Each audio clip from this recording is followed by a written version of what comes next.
Glad you're all here. Thanks for coming tonight. Should be fun. I've always really enjoyed listening to and watching Jess Walter do some readings and get into life together with you, so I think it'll be a great night. A couple background things. Jess is a former National Book Award finalist and winner of the Edgar Allan Poe Award. Some of his books, as you can see, we kind of have them spread out all over. We Live in Water, great book of short stories right now. We asked you all to read one of them. Hope you enjoyed it. We have a little sheet of paper on the way out that's sort of a continuance of that story that's on the chair on the way out. And that was Statistical Abstract, right? Is that the one we had him read? Right. And Beautiful Ruins. You can see that around here, right there. Wonderful book that has about 5 plot lines going all over the country and all over the world and coming back. Just a number of great books. The Financial Lives of the Poets, hilarious. If you've ever been on the 7-Eleven over off of Maple Street going north, that's where it starts. Really enjoyable. The Zero, Citizen Vince, Land of the Blind, Over Tumbled Graves, Every Knee Shall Bow. A lot of great books. Jess is married to Anne, a great one in her own right, and he has 3 great children, Brooklyn, Ava, and Alec. So I'm thankful to have Jess with us today because of his friendship, the beauty and depth of his contribution to American culture, and the glorious arc of his 3-point jumper. Loves basketball. Also likes to trash talk a little bit. So I'm willing to set myself up because I will have, this word, but then he'll have the last word after I talk a little bit of trash. We met in basketball and writing, and Jess is that uncommon combination of a brilliant person who's also a friend who would go through fire for you. He'd give his left arm for the good of the community, and he finds ways to surprise others with both grace and generosity. Let it be known he loves basketball so much, if someone could guarantee that he could 360 dunk, he would give his left testicle. On a closing note of friendly trash talking, Jess, I'm personally thankful for your mother.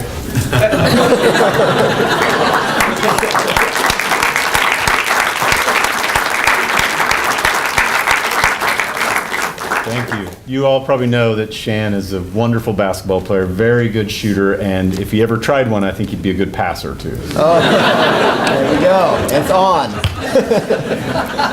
Jess, thanks for being with us. Yeah, thanks, Looking Josh. forward to this. This summer, we were in Zambia. Our car broke down in the middle of nowhere, really nowhere. A town I'd never been to, a little place called Kamakuku. Nobody spoke English, and the one person who spoke that native language hopped on the next bus that she could get on. So we were stranded there for like 4 hours while this timing belt came for our car. I realized I had We Live in Water on my iPad, and we spent about 2 hours sitting underneath this African tree reading short stories out loud from Jess. And I'm thinking, when he wrote these, he probably had no idea this is where they would end up, but it was just an amazing moment, and I thought I would love to share him with you, CLP. So looking forward to tonight's conversation, and I want to start out with Jess. When you were the age of these students, what kind of trouble did you get yourself in, and what would you recommend that they get themselves in? Well, let me look at the ages. I grew up in a very blue-collar family. My dad worked in an aluminum plant. No one in my family had ever gone to college, and my dad's only deal with me was that I get a 3-point, and then I could play sports. I could play basketball. So I got exactly a B average. I never took books home. Studying wasn't that important to me, and it wasn't until I took the SAT and the school counselor came and grabbed me and dragged me to the office and said, these scores are incredible. What have you been doing here? And I said, I don't know. And she said, well, you could go anywhere with these scores. And I said, oh, I've always wanted to go to Stanford. She said, well, you can't go there. So I didn't really have a sense. I had blinders on. I was in a sort of tunnel made, I think, of lower middle class expectations, get a good job at the factory, and my own kind of raging hormones. Honestly, all I could really think about was having sex with girls. And not that I had, but it seemed, from what I read and saw, it looked like it was going to be incredible, and that really was what drove me. And I went to Eastern. My dad said, he said, bring me one application, and that's the one you can go to, and pick the cheapest school. So I picked the cheapest four-year school that I could go to, which was Eastern, and that was the one my dad said he'd pay for. It turned out to be a great choice, but at 19, I did start having sex, and it was everything I thought it would be. But I became a father. I became a dad at 19. And so at 19, my adolescence was abruptly ended, and I've been a dad ever since. I started working at the Spokesman Review right around that time, answering phones, and my last year of college was spent working at a newspaper. It really stops you cold to have something like that happen, because you no longer have the indulgence of only thinking for yourself. But it's also the most beautiful and incredible thing to realize how much richer your life is when you aren't thinking only about yourself. When suddenly a child, this person who is responsible to you, becomes more important than you. It has this strange paradoxical effect. It makes you a better person to yourself. It makes you enjoy your own company. It makes life richer in every way. Becoming a dad, in some ways, was my one trick in life that worked out well. I approached everything I did differently. So when I look at people your age, I don't advise you all to use faulty birth control or none at all and become a father. But I do advise you to learn that lesson in whatever way you can, that a richer life is spent looking outward. We all look in at various times. And then the thing I loved about the career path I chose, journalism, about the kind of fiction I try to write, is that I try not to look inward, not because that's not what I'm trying to solve, but all the solutions are out. They're out in the world, they're out in people you take care of, in the students that you tutor and the loved ones that you have. It really, it's a lesson that I learned unintentionally, but I think it's been the key to my writing, that the empathy that I got by being a father. Thanks. Why be an artist? Why be an artist? I don't know that I would have called myself an artist until a few years ago. I thought artists were people who painted and cut off their ears in despair. But I have been engaged in trying to create art from the time I knew I wanted to be a writer. Now, obviously, that's an artist, but I wanted to replicate the feelings I'd had when I'd read great books. It was really as simple as that. I've been so moved by great books in my life. They've made me a deeper, better, more interesting, more engaged person, and at times they've thrilled me in ways that I can barely describe, and I wanted to give that to other readers. I remember carrying around old beaten up copies of Kurt Vonnegut's novels, or Joan Didion's books, or Donald Barthelme's books, different novels that seemed to me to deepen the way I viewed the world, and I wanted to be able to create that for other people. Partly, I think, selfishly, I want to be like those people, but then I discovered this amazing thing. When you write something that moves you or transcends the world, you go with it. You go with it, just like when you read something. When you see a great movie, we all have those movies, those songs that move us in some way. And when you write something that does that, some of these short stories, when I wrote them, when I finished, I would feel changed. And so the thing, I started out like most writers, wanting to be a writer, and but because I love writing, I love the process of it, I now want to write. And there's a small difference. I don't want to be a guy in a tweed jacket and a pipe lecturing in front of college students. I like that, but the thing that gets me up in the morning is writing sentences that create paragraphs that move me, and that I think will move readers. I found your novels to be, and even short stories, to be about something. I mean, like, I'm sure you don't always intend that, maybe, but it does seem like your work has something to say to the world. Maybe talk about that. I mean, and even the role that art can play in influencing culture. I think part of it comes from my journalism background. Again, I'm engaged with the world, and I'm engaged with how it works, how machinery works, how organizations and institutions often work against individuals, how personally we rise and fall and have these challenges. And I'm engaged in that in my life. I feel like there's a very dim-witted philosopher in my soul and in my heart. And he's not very good at math, so he could never be a real philosopher because so much philosophy requires math. But he really wants to kind of understand the world. And I carry around this journal, and I write I write mostly notes to myself about writing, but I also am constantly trying to figure out new things about human nature and about people. And I'll often realize that a novel has sort of worked like a drain, catching all those things that I've been thinking about. And that Beautiful Ruins is a good example. It's a novel set in Hollywood in the present day, in 1960s Italy, in the Donner Party in the 1800s, in World War II in the 1940s, all these disparate stories. But they all come together for me in trying to figure out what it is about our lives that cause us to, first of all, have ambitions and dreams, and then second, to realize what our life has become when our life is no longer made of those things, when our life is made of the reality of who we are. I really wanted to be a basketball player when I was a kid. That's all I wanted. That was the only sport. I played some of the other sports, but by the time I was a sophomore in high school, basketball was the only one I really wanted to play. I'm 5'10", I can only see out of one eye. I'm not really built to be a basketball player, and it wasn't until the last game of my high school career, though, when I barely made it off the bench and we lost on a half-court shot, that I realized it's over. I'm not going to play college basketball. And I'd grown up in the same America you had, where they told us, if you dream it, it can happen. And I'd gone to every basketball camp. I used to dribble to and from school. I had this great handle, but I was never going to be good enough to play. And when that dream ended, and something else replaced it, I had to look back at the basketball career I actually had and see it as a really interesting sort of narrative, as this story.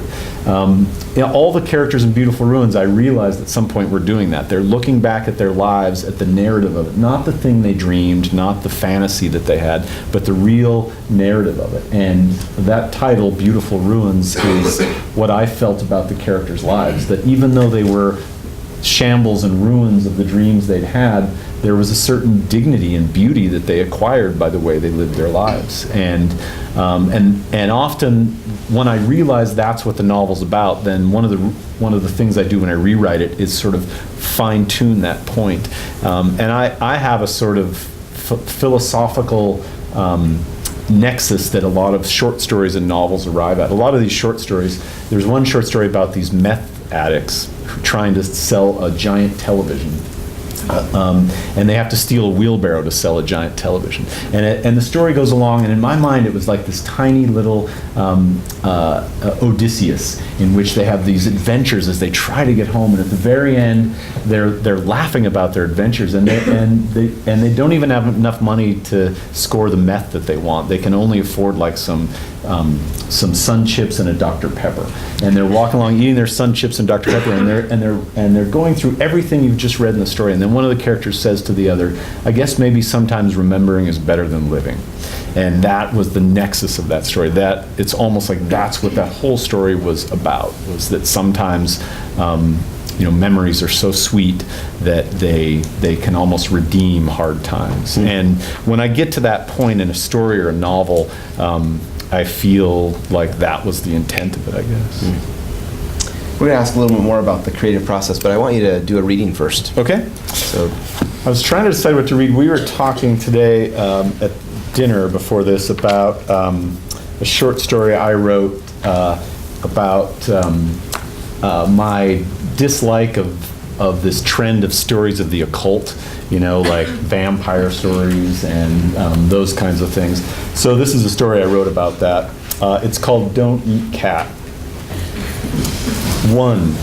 At night, I deadbolt doors and hard bar windows, and it's not bad living in the city.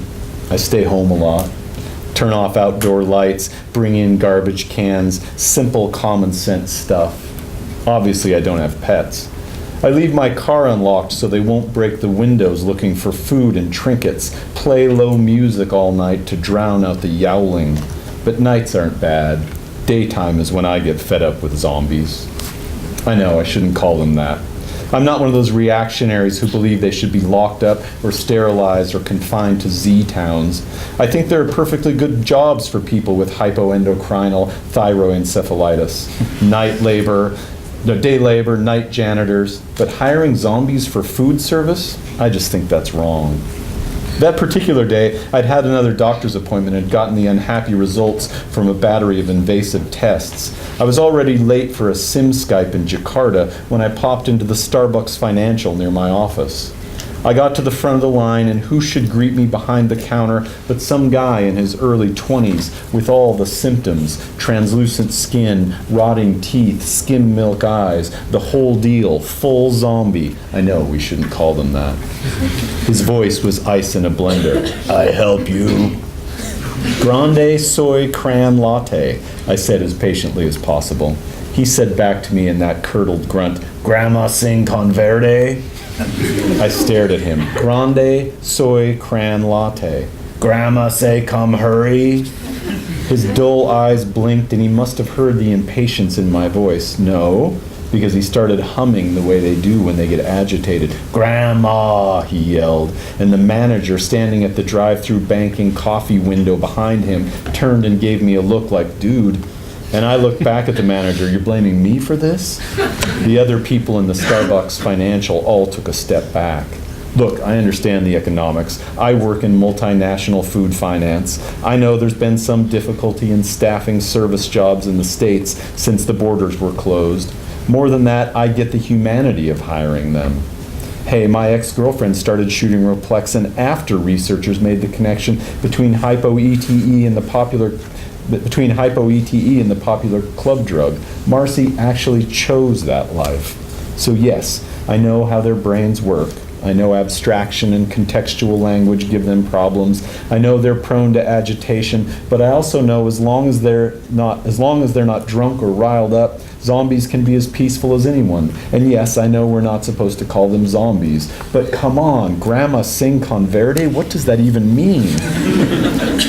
That day, the Starbucks Financial manager came over and put a hand on the zombie's shoulder. You're doing fine, Brando, the manager said. He was in his 50s in a headset tie and short sleeves, one of those sorry men who try to overcome a lack of education and breeding by working up from food service into retail finance.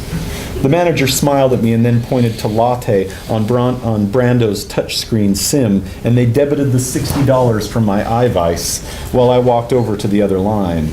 And over at the drink counter, who should be making my actual coffee but another zombie, a girl who couldn't have been more than 18, standing there dead gaze steaming my soy milk.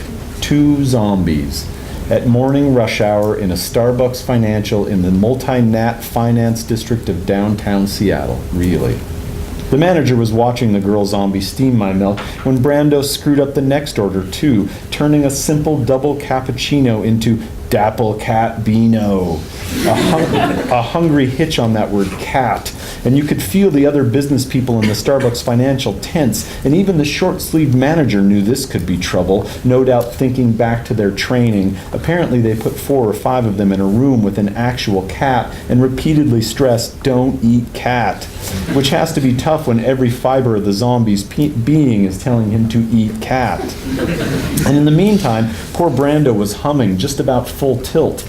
At that point, of course, the manager could have called the Starbucks Financial security guards or whatever private police firm had the contract, but instead he put a hand up to the dozen or so of us in the store, and he walked calmly over to the kid, and he said, Brando, why don't you go in the break room and relax for a few minutes? But Brando's red, veined eyes were darting around the room, and he started making those deeper guttural noises. And look, I was not without sympathy for the manager or for Brando or for the twitchy zombie girl running the steamer who looked over at her fish-skin counterpart, both of them now thinking, cat, salivating like someone had yelled chocolate in a kindergarten. The girl zombie humming now too, the soy milk for my latte climbing to 200 degrees. Miss, I said, and still my soy soy was hissing and burbling, half to China syndrome.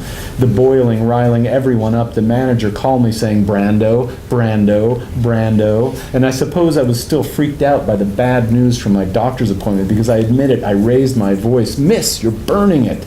And when she didn't even acknowledge me, just kept humming and watching Brando, I clapped my hands and yelled, stop it. And that's when the manager shot me a look that said, you're not helping. And hell, I knew I wasn't helping, but who doesn't get frustrated? I mean, I wouldn't want the manager's life, and I certainly wouldn't want to be some 21-year-old with full-on hypo-ETE, but we all have our crosses to bear, right? I just wanted a stupid cup of coffee. And I'd have stormed out of there right then, but my iVice had already been debited, and I suppose there was something else too, something personal. I'm willing to acknowledge it. I mean, how would you feel if your girlfriend got so depressed that she actually chose to start taking Replexin, knowing it could make her a slow-witted, oversexed nightcrawler? How would you feel if the woman you loved actually chose zombie life? I know we're not supposed to call them that. Over the apparent unbearable pain of a normal life with you. So sue me, yes, I was short-tempered. You bet your ass I was short-tempered, and I yelled at that poor pale girl, hey zombie, you're scalding my fucking latte. I know, we're not supposed to call them zombies. What was I supposed to say? Excuse me, unfortunate sufferer of hypoendocrinal thyroencephalitis, please stop burning my coffee. I suppose it was inevitable what happened next. As it unfolded, I felt awful. I still feel awful.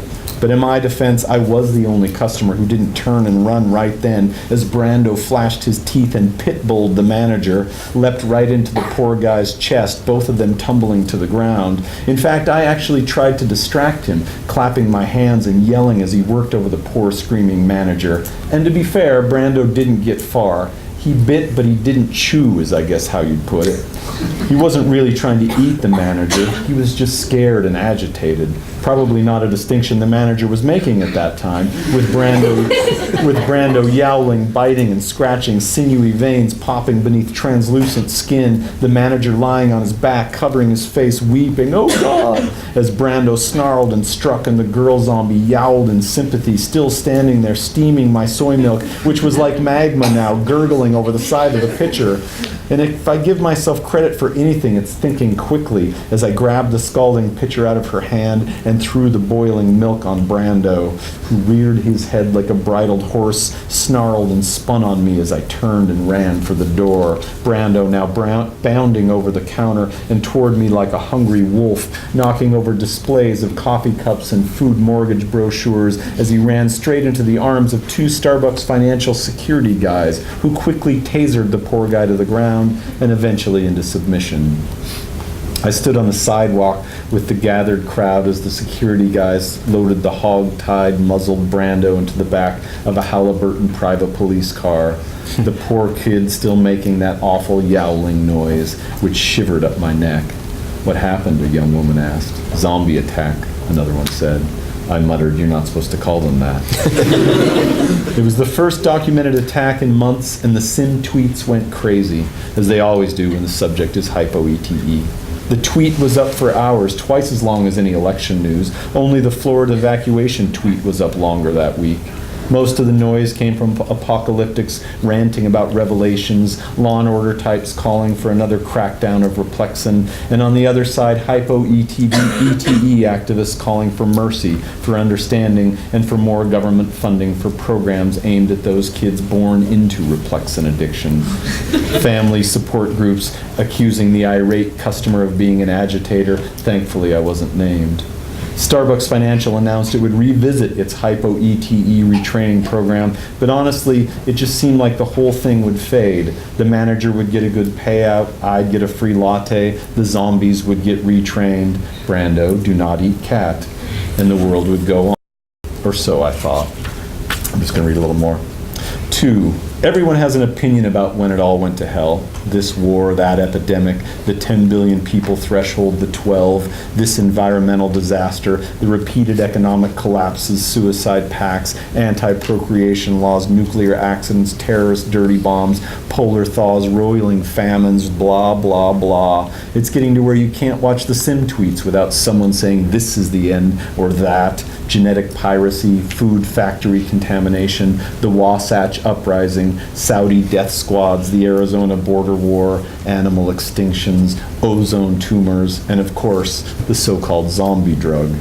But here's what I've come to believe, that maybe it's no different now than it ever was. Maybe it's always the end of the world. Maybe you're alive for a while, and then you realize you're going to die, and that's such an insane thing to comprehend that you look around for answers, and the only answer is that the world must die with you.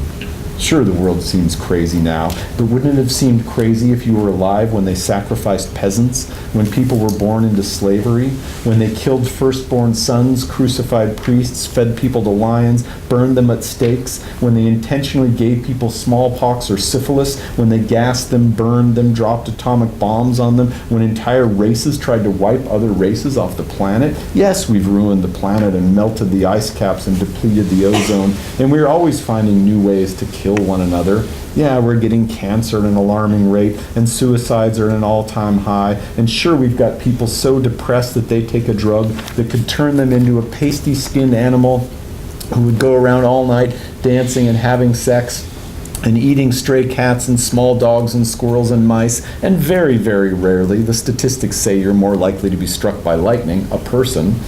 But this is the apocalypse? Fuck you, it's always the apocalypse. The world hasn't gone to shit, the world is shit. All that I asked was that it be a little better managed.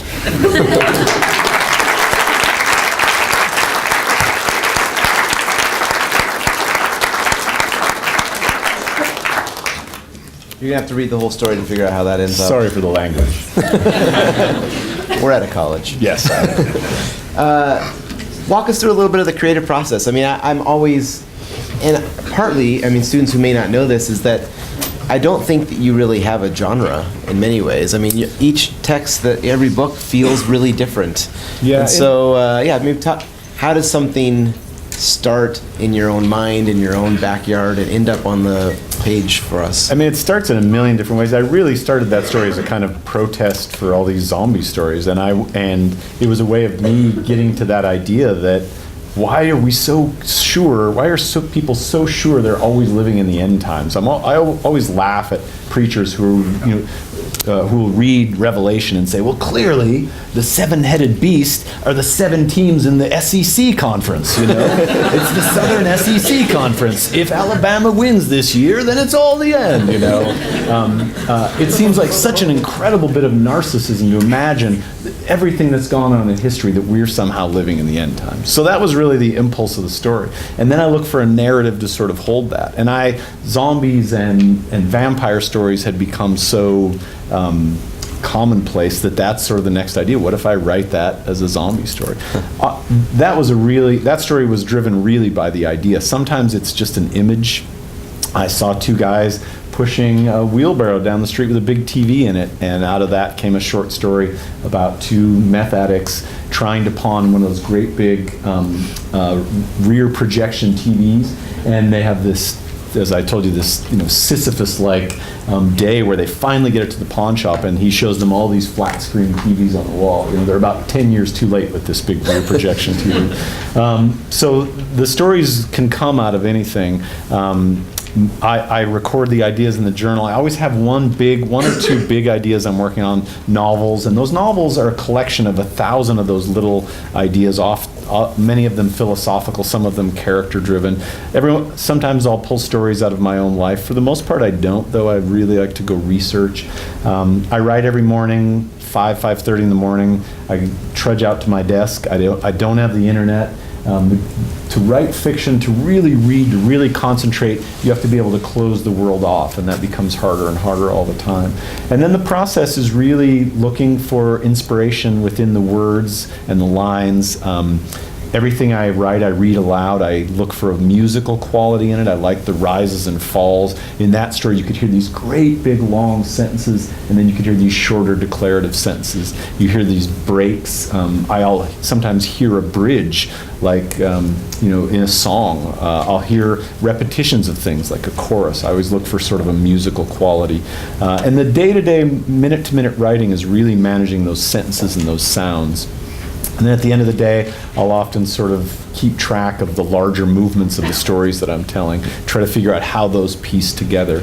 And I'm not shy about telling big stories. I worked at a newspaper, and I know big, wild, unbelievable things happen, and sometimes you can squeeze them into books. But the process itself is a lot of thinking and writing and trying to translate those things into sentences. I think a lot of your writing's really funny. Like, you know, Peter Pan's funny. Yeah. That's my goal. Yeah. Particularly Financial Lives of Poets. I mean, I think that Thanks. one has some really great chapters that you know, you're almost weeping.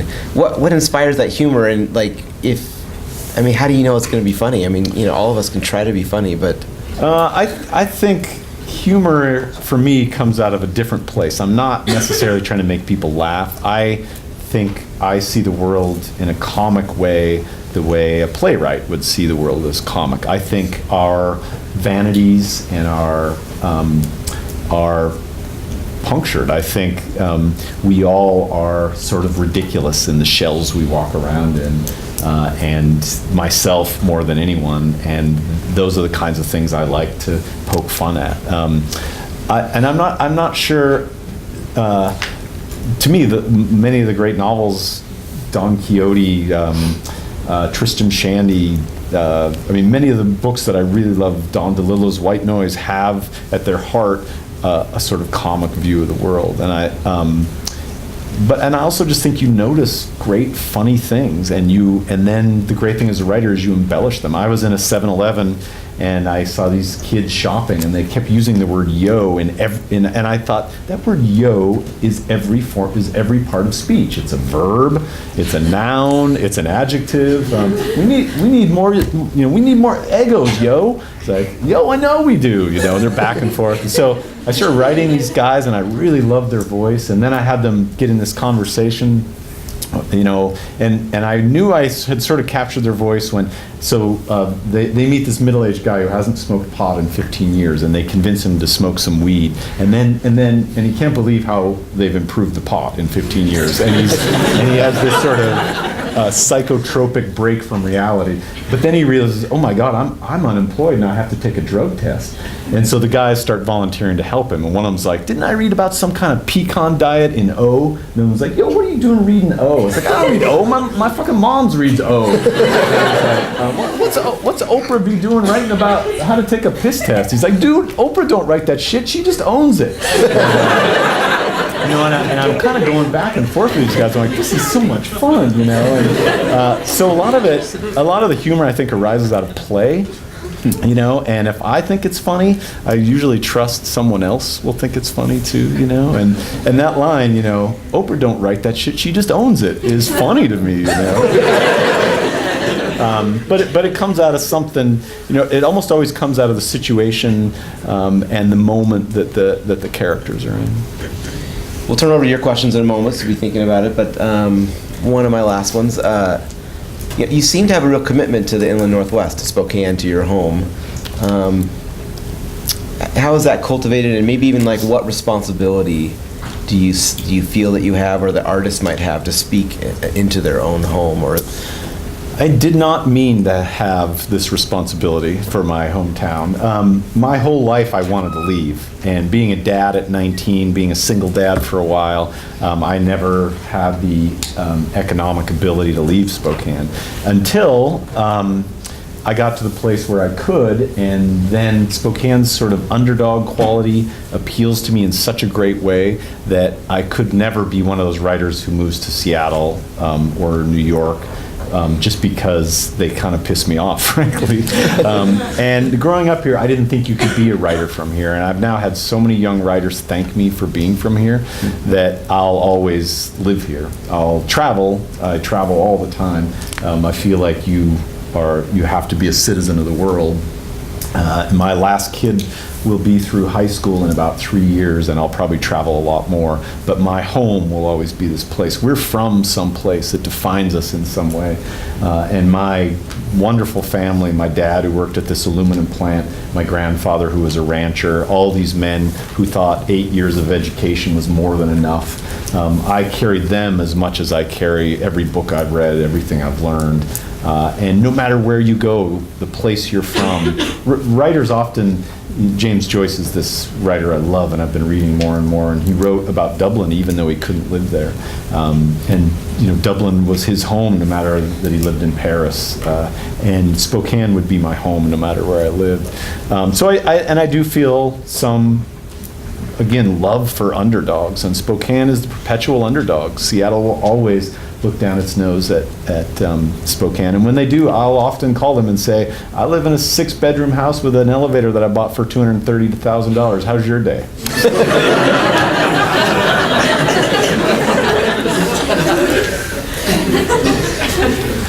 Let's hear some of your questions. Yeah. Would you consider your writing satirical? Would I consider my writing satirical? Sometimes it's more overtly satirical. Satire is kind of an elusive thing to put your hand on. Often it's a pointed humor meant to get some point across. The Zero is probably my most completely satirical novel, but even stretches of everything. I think satire is an amazing tool, and a lot of the writers that I really respond to are satirical. Satire we sometimes think of as not having as much heart as other kinds of writing. We think of it as condescending toward its subject, and another writer once described me as writing stand-up tragedy, which was a description that I really sort of loved, because I like the heart of my stories. Tend to move toward the more tragic. Even that zombie story, in the end, I think moves toward heart, moves toward, I want to be moved by something I write. And in writing, we have to avoid sentimentality. We have to avoid cheap emotions. We have to avoid language that is so worn that it means nothing. I love you like the sun, what does that mean? Do you really love the sun? Do you love me enough to get skin cancer? What does that mean? And so you have to, there's things you avoid, but in avoiding sentimentality, I think sometimes, especially people writing satire, will avoid sentiment. They'll avoid moving the reader, and it can feel cold, and that's what I don't want. I want it to have, in the end, to have what I think of as heart. I want the characters to be living, breathing people who you feel moved by and who you care about. That's a great question. Yeah, it was a really good question. I planted it, actually. Give me $1. Since you have so many short stories that don't necessarily connect, how do you choose the titles of the books? Well, when I went to pull this book together, I had about 40 short stories that I'd published and another 10 or 12 that I liked and hadn't been published. And I knew I couldn't put 52 stories in. So the first thing I had to do was figure out which stories went in. These stories are all, the thing they have in common, when I started this collection, we were thinking about this collection, we were in the middle of the worst economic crisis since the Great Depression. A homeless guy had moved into the bench across from my house. The elementary school where I tutor, I would just see these, kids who did not, who came from such hard backgrounds. And growing up pretty poor myself, there was a period where my dad was unemployed, and we lived in a house without running water and and that was heated by a wood stove, and I kind of loved it. But looking back, I realized, wow, we were poor, My dad had to drink generic beer.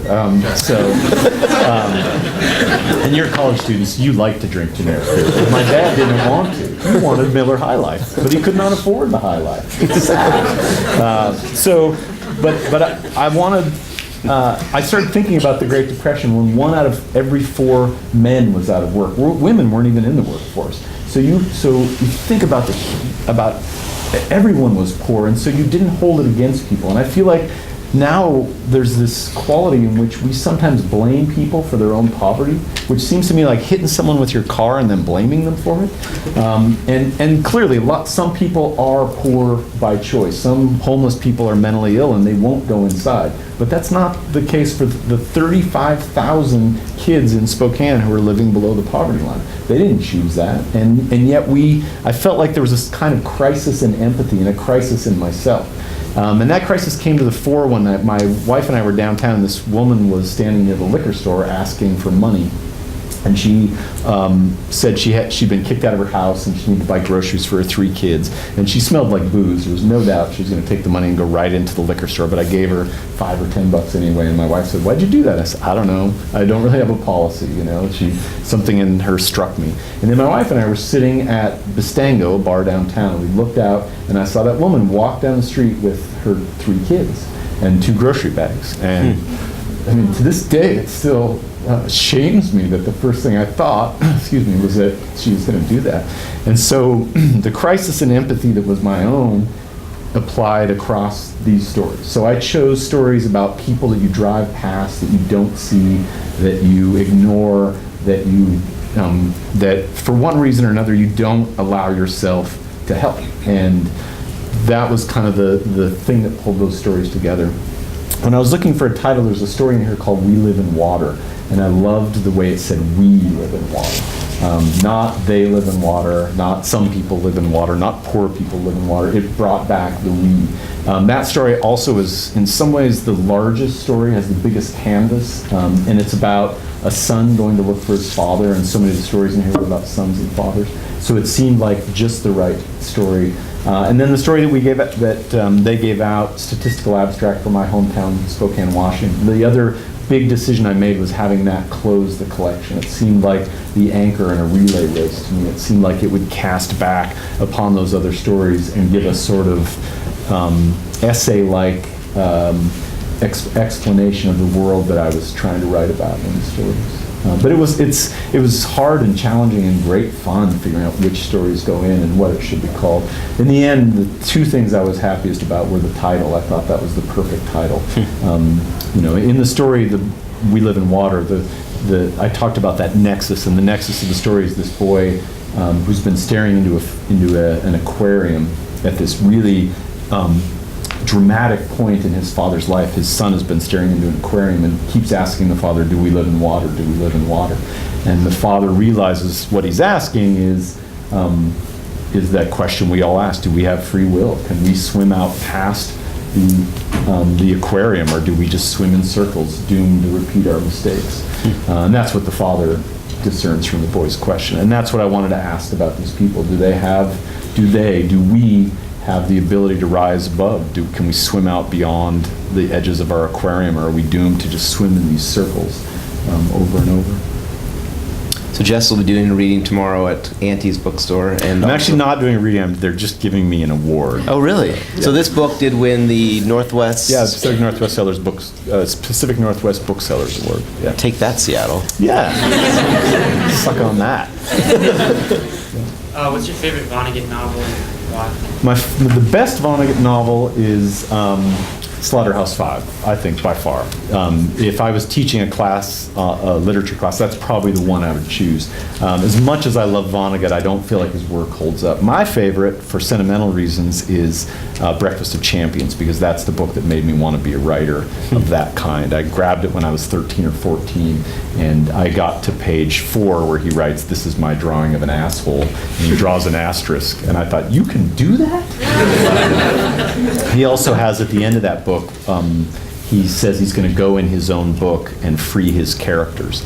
And as someone who thought narrative fiction was just telling stories, the freedom to go in your own book and free your characters, to ask those big questions, seemed to me the greatest thing ever. At the end of that book, he does go in, and he has a character named Kilgore Trout, and Kilgore Trout is this character he's given the worst time to. Kilgore Trout is a writer like him, but he's never had any success. His stories were rejected. They sometimes go in porno magazines next to the most disgusting pictures you could imagine.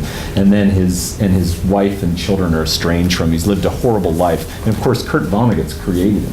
So at the end of his novel, Vonnegut goes in his own novel, and he waits for his character to go out into the alley to take a pee, because he's a drunk, he's been in a bar, and he goes out in this alley to take a pee, and Vonnegut walks up to or he drives up, actually, pulls up in a car down the alley, but where his character is taking a pee, and he says, "I am your creator, I made you, and now I'm setting you free." I'm sorry for all the hard times I've put you through, but now you're free. And as anyone would do if some old guy drove up down an alley and claimed to be your creator, Kilgore Trout sort of turns his back on him, and Vonnegut says, I'll prove it to you, and he snaps his fingers, and he writes Kilgore Trout into Old England. He snaps his fingers again, and he puts him by the Sphinx, and he snaps his fingers again, and now Kilgore Trout is back in the alley. And now he must believe it. And Vonnegut says, look, I'm sorry for everything that I've put you through. Now, though you have free will, you can do what you want. And he says, but before I go, is there anything else I can do for you? And as Vonnegut drives down the alley, Kilgore Trout calls out in the voice of Vonnegut's own dead father, make me young.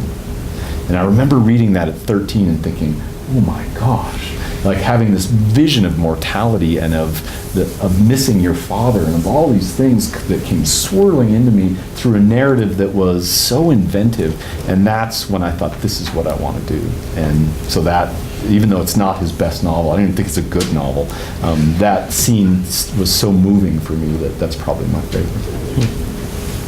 Yeah. I'm from Spokane as well. Oh, you are? Welcome. Thanks for coming from so far away. No commute like Seattle. Yes, right. In the story they had us read, the voice you take of wanting to leave Spokane reminded me a lot of all my friends in high school who Spokane was too boring, too small, and too poor. And they wanted to leave, and none of them have left. Already in college. Right. And so I was wondering, did that voice come just from you, or did that come from voices around you? Both, yeah. I mean, in another novel I wrote, and I was always sorry that I wrote this, that everyone in Spokane is either leaving or has an excuse why they haven't left. And there was a period where I think that was true. I think Spokane has improved. I really feel like it's a much more interesting city than it was before. I think it has so much more in common with the cities that it gets held up to, Portland and Seattle, and in some ways is better than them. I really think that a city where a teacher can't afford a house, there's something kind of immoral about that. Not just unfortunate, but immoral. If you can't live in the school district where you teach, so Spokane's poverty, its affordability, those things that I used to think of as drawbacks, to me now are say something great about the place. Artists can afford the artist lofts here. Yeah, if you go to the artist lofts in Lower Manhattan, every one of them is filled with a banker or a stockbroker. There's something about that I find, and the city, I feel like it just gets more interesting and progressive all the time. I still want it to be better.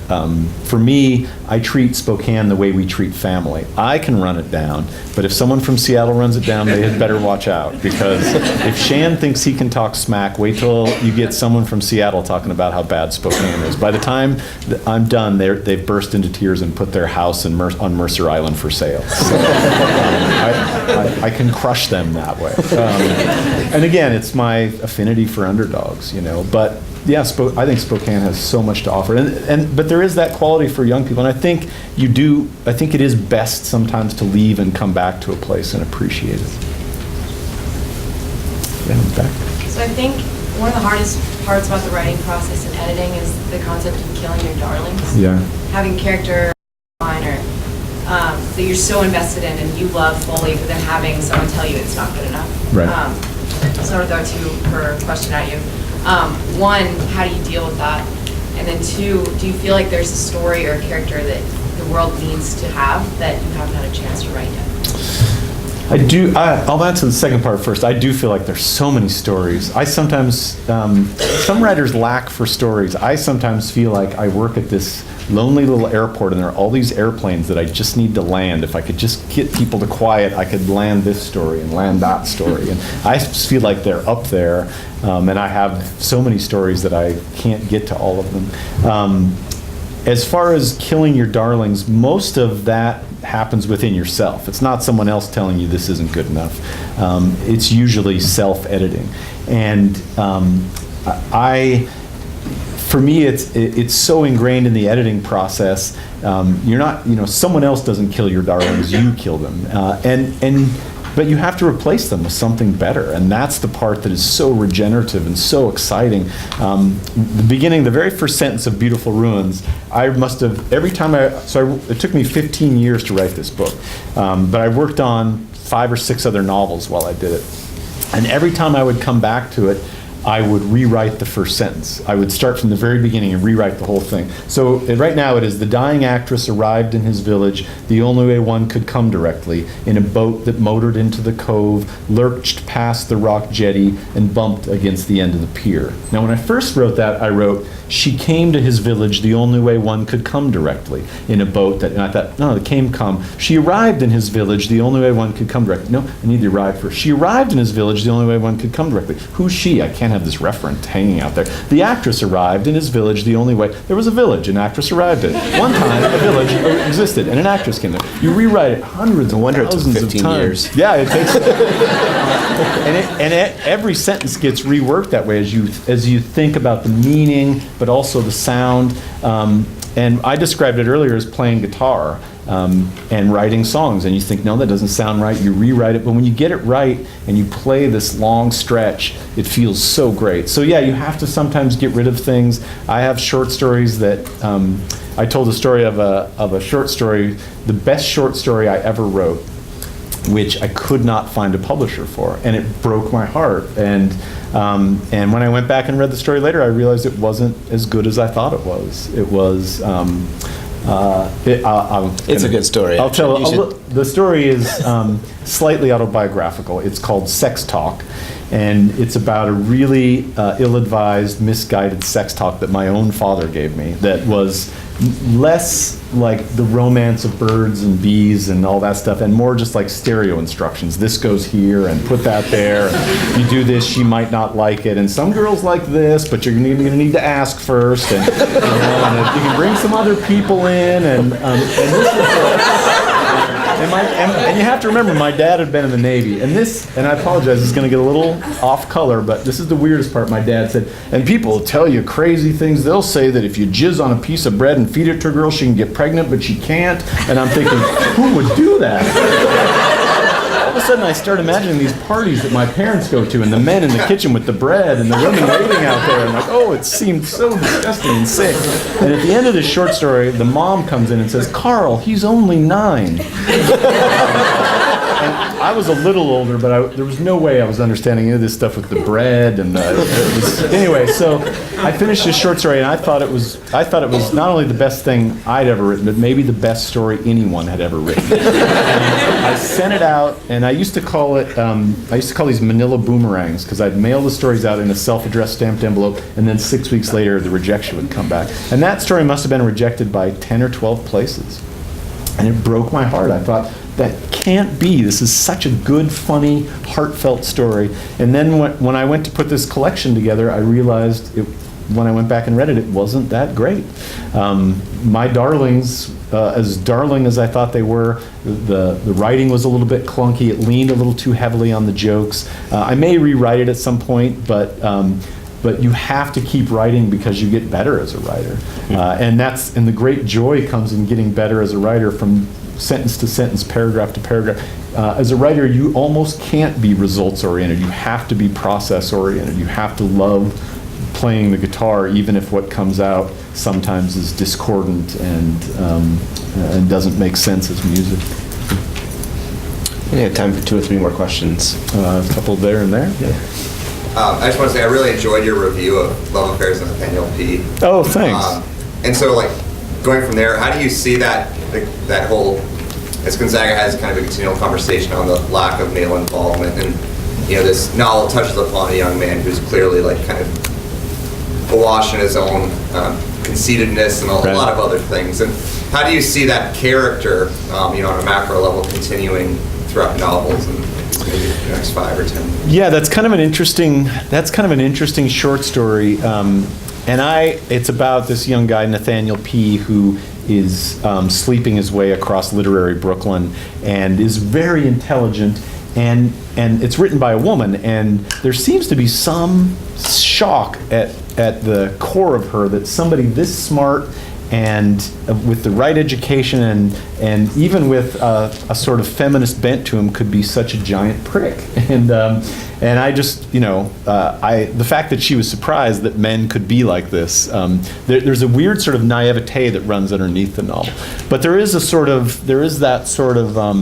that kind of character does seem to be more prevalent. Is it the way young men are? I don't think so. I don't think people are I don't think men are more cavalier than they were. I think sexual mores change. They come and they go. I watch the show Girls, and I always am so irritated because I think, I hate these people. And then I realize, wait, Lena Dunham hates these people more than I hate them. She's the one who keeps having them say these incredibly self-absorbed things. So I don't think it's a male thing, first off. I do think we are able to age later as young people. I don't think everyone, thank God, becomes a father at 19. My dad became a father at 18.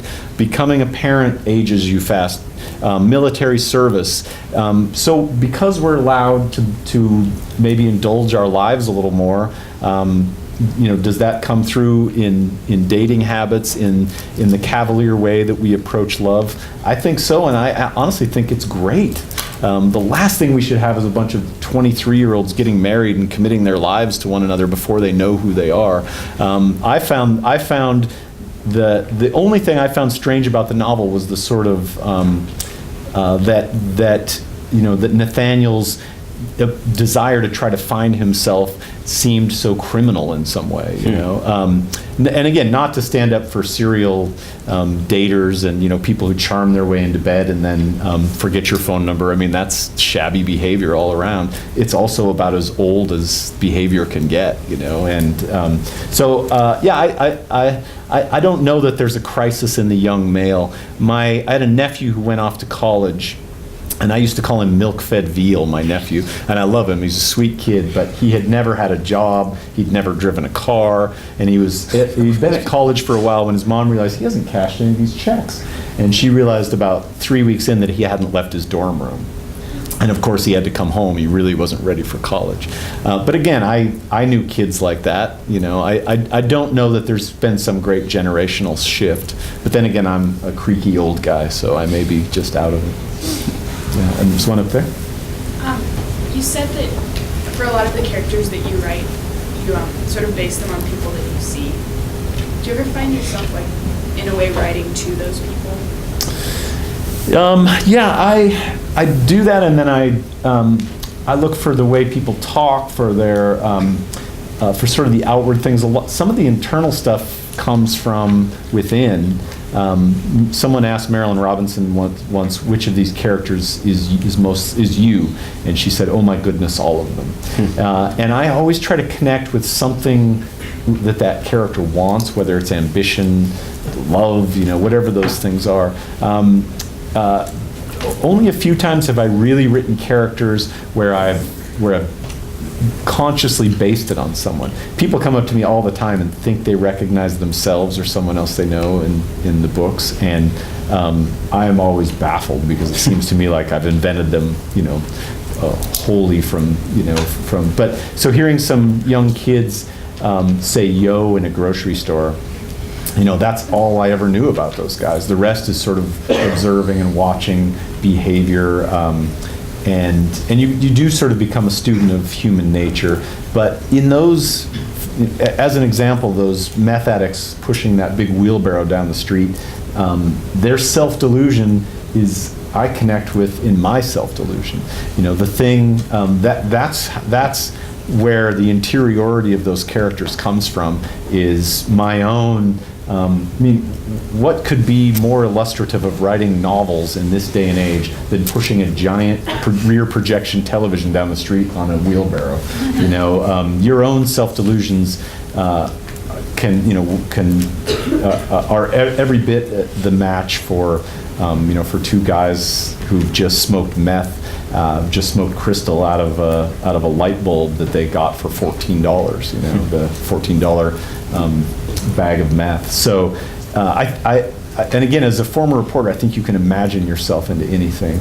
You have to create an interiority, and I think people are alike enough that if you create it with emotions that you recognize, that they'll seem like three-dimensional characters. I hope that answers your question. Yeah. So when you do wake up every morning to write, do you ever have those moments where you don't know exactly where to start, or you don't know what to write, and how do you? Yeah, I get writer's block a lot, like everyone else, and I get stuck and I don't know what to write. When I first quit my job, I was a newspaper reporter, and I worked there for about 8 years. And when I first quit my job, my wife would go to work, and I'd sit at the computer until she left for work, and then I'd go turn the TV on. And back then, for some reason, the Rockford Files was on every day at 10 a.m., and I loved the Rockford Files. And I would just sit there counting the minutes until I could go watch the Rockford Files. And I realized that if I wasn't careful, I was going to go back and have to have another job. So when I got blocked and didn't know what to write, I had to come up with some other solution for that. So I quickly realized that I'm not going to get up from the desk. And I think I talked about my dad being blue collar. He worked in this aluminum plant, and I never remember him not going to work and saying, "I've got aluminum block. I just don't think I can move those big sheets today. I'm just not feeling it." The muse hasn't struck. So I don't wait for the muse. I shift and write something else. There's always something else I can write. And that's why I often have 2 or 3 novels going, a bunch of short stories. When I really get stuck, I write poetry. And I write such bad poetry that it almost always moves into prose.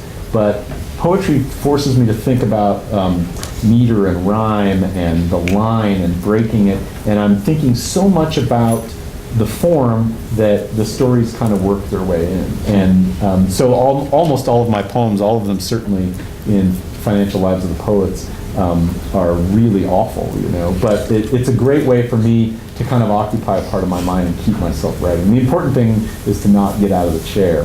And then I usually write myself to some place that I enjoy. The other half of the secret is to write in my journal, so that when I get there in the morning, I've had ideas all day. I don't just sit down and say, "Okay, brilliance." It rarely comes. Can we do one more, and then we'll finish with our Inside the Actor Studio? Yeah. If you quit your job tomorrow, what would you do? That's always the hardest question, because I have always only ever written. The last job I had before this was as a bartender, and I would probably do that. I really liked that, and I was super good at it too. Single-handedly bringing back a drink called the Bobby Burns, named after the Scottish poet Robert Burns, which is a Manhattan or a Rob Roy made with Scotch, and instead of bitters, they use Benedictine. So I would probably open a bar called Bobby Burns, and that would be the only drink you could order. And guys would, college kids would come in and they'd want, mojitos or something, and I'd say, "Here it is," and they'd say, "This looks like a Manhattan." I'd say, "Actually, it's a Bobby Burns." And that would be the only drink you could get. Can we get that drink in Spokane currently? Yeah, Clover makes a great one. Yeah, go to Clover. Another, there are a handful of places. I order it everywhere, and then the bartender makes it, and I usually send it back because it's not very good. But Benedictine is really hard to get. Real Benedictine is only made by one family in France, and only 3 members of the family are allowed to have the recipe. They don't tell a third one until one of them dies. The recipe is so secret. So that's awesome. That's the other reason I drink it. That just seems too like. It actually tastes like lighter fluid, but I love the story. Lucy, you had your hand up. We'll go one last. Who do you write for? We sort of talked about that at dinner too. There was this book where they asked writers a whole bunch of questions, and they said, "Who do you write for?" And writers said, "I write for the perfect reader." And someone said, "I write for my grandmother." Someone said, "I write for the ages."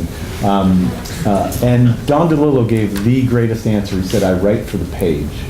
And everything you need is on the page. And that tells you the focus you have to do too. Now that answer works in 2 ways. I write to get another page done, so that appeals to me as a guy who thinks of writing as partly craft, as factory work, but also everything you need is on the page. You're your reader. Again at dinner someone asked me about if I ever think about the marketing or demographics, and I answered honestly that if I did, I would grab a ball-peen hammer and hit myself in the head until the thought was gone. Because I don't think that's how you write fiction. I think you write it I think fiction works, and it works hopefully as art when it approaches something like authenticity and honesty. And I think that only comes from concentrating on the story itself, on what's on the page. So Jess, what's your favorite word? My favorite word? Redemption. Your least favorite word? Redemption.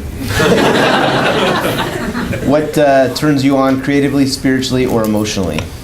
The music of Pearl Jam. No, that's not true. I do. What turns me on? Transcendence, epiphany. What turns you off? Cliche. What's your favorite curse word? I have a sort of authorial Tourette's, so I like them all, but I really like the odd combinations of curse words with other words, like fuck chop, or the one I really like now is douche tool. That's the first time anyone's ever said that in this interview. So, what sound or noise do you love? Sound or noise do I love? Boy, that's a really tough question. I like the sound of a snowball hitting the door outside my office because that means my son's home from school. What sound or noise do you hate? My son coming home from school. What profession other than your own would you like to attempt? More and more I'd like to be a basketball coach. I never thought I'd want to be, but I keep watching these morons who think that the way to do it is to trick players into doing what they want. And I would like to just have a team where it was all about honesty and around the back passing. So that would be the morons. Would be around the back passing. I would pull a guy, chest pass, get over here. You could have hit him around the back. How many more aesthetic points can we get? Sounds like Mark Few is secure in his job. Yeah, every coach is. What profession would you not like to do? For humanity's sake, I would not like to be the president. And if heaven exists, what would you like to hear God say when you arrive at the pearly gates? When you told me you were going to do this, was the only one I thought about because this is such a weird, baffling question. But I would like God to say, come on in, the rest of the agnostics are by the pool. Jess Walters. Thank you.